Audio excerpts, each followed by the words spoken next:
Assalamualaikum warahmatullahi wabarakatuh.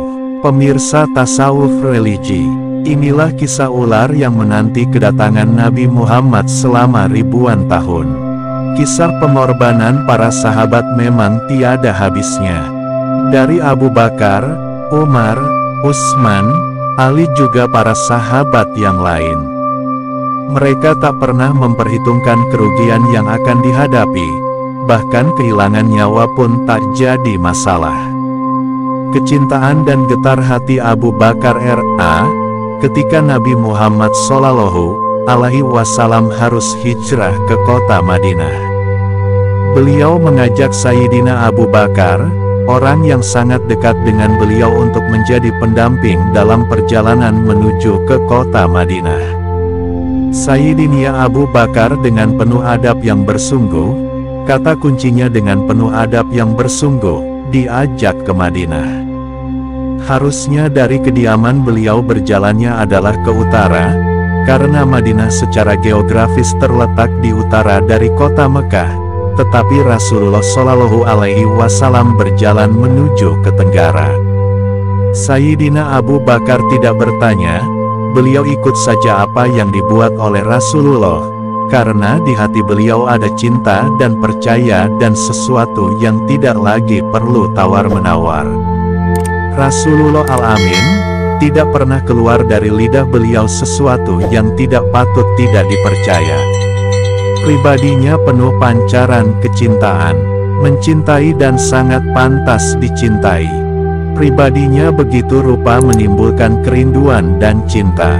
Nabi Muhammad SAW berjalan, Sayyidina Abu Bakar mengikuti. Ketika akan sampai 8 km dari arah Masjidil Haram, baru Sayyidina Abu Bakar sadar.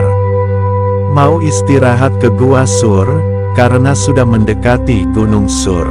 Sebelum Rasulullah SAW memasuki gua, Abu Bakar dengan sigapnya mengecek dan menutup lubang-lubang yang ada di gua guna terhindar dari binatang buas. Mereka sepakat untuk bergantian berjaga. Dalam tidurnya, Rasulullah SAW melabuhkan kepalanya di pangkuan sang sahabat. Di dalam gua yang dingin dan remang-remang, tiba-tiba seekor ular mendesis keluar dari salah satu lubang yang belum ditutup oleh Abu Bakar. Abu Bakar menatapnya waspada, ingin sekali ia menarik kedua kakinya untuk menjauh dari hewan berbisa ini. Namun, keinginan itu dienyahkan dari benaknya, karena tak ingin ia mengganggu tidur Rasulullah SAW. Bagaimana mungkin ia tega membangunkan kekasih Allah SWT itu?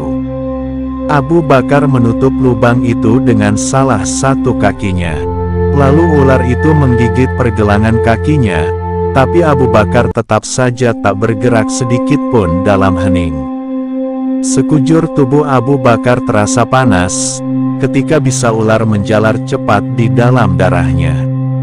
Abu Bakar tak kuasa menahan isak tangis ketika rasa sakit itu tak tertahankan lagi dan tanpa sengaja air matanya menetes mengenai pipi Rasulullah SAW yang tengah berbaring.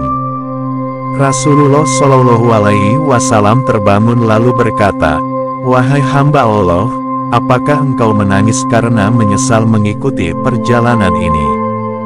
"Tentu saja tidak. Saya ridha dan ikhlas mengikutimu kemanapun," jawab Abu Bakar.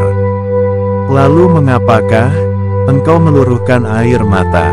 bertanya Rasulullah SAW dengan bersahaja. "Seekor ular baru saja menggigit saya, wahai Rasulullah.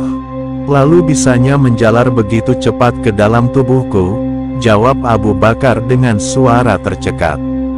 Lalu Rasulullah SAW berbicara kepada ular itu, "Hai ular, tahukah kamu, jangankan daging atau kulit Abu Bakar, rambut Abu Bakar pun haram kau makan." Dialog Rasulullah SAW dengan ular itu menjadi mukjizat beliau, sehingga Abu Bakar mampu mendengarnya.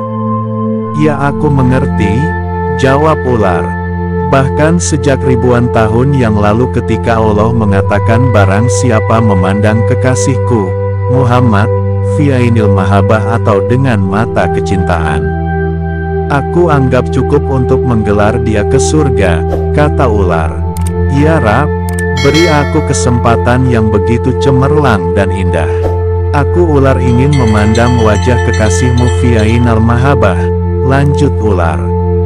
Lalu, apa kata Allah? Silahkan pergi ke Jabal Sur, tunggu di sana. Kekasihku akan datang pada waktunya, jawab Allah. Ribuan tahun aku menunggu di sini, aku digodok oleh kerinduan untuk berjumpa engkau, Muhammad Rasulullah Shallallahu Alaihi Wasallam. Tapi sekarang ditutup oleh kaki Abu Bakar, maka ku gigitlah dia. Aku tidak ada urusan dengan Abu Bakar, aku ingin ketemu engkau, wahai Muhammad Shallallahu Alaihi Wasallam, jawab ular. Lihatlah ini, lihatlah wajahku, kata Rasulullah. Tanpa menunggu waktu, dengan penuh kasih sayang, Rasulullah Shallallahu Alaihi Wasallam meraih pergelangan kaki Abu Bakar. Dengan mengagungkan nama Allah Sang Pencipta Semesta, Nabi Muhammad Shallallahu Alaihi Wasallam mengusap bekas gigitan itu dengan ludahnya.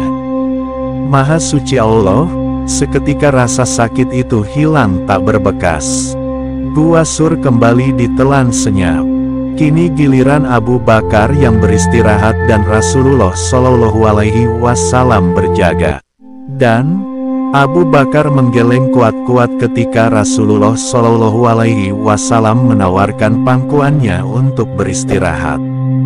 Tak akan rela, dirinya membebani pangkuan penuh berkah itu. Inilah sikap yang ditunjukkan oleh Abu Bakar As-Siddiq.